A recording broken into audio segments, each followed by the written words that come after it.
السلام عليكم ورحمة الله.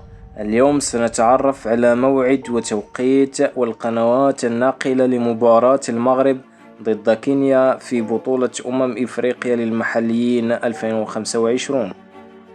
ستقام مباراة المغرب ضد كينيا ضمن الجولة الثانية من المجموعة الأولى في بطولة كأس إفريقيا للمحليين 2025 يوم الأحد 10 غشت 2025 على ملعب انترناشنال سبورتس سنتر كسراني موا في نيروبي بكينيا.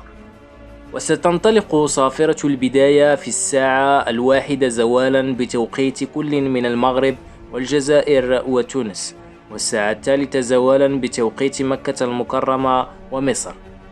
وستنقل شبكة بين سبورتس المباراة بشكل حصري في المنطقة العربية وشمال إفريقيا عبر قناة بين سبورتس 6.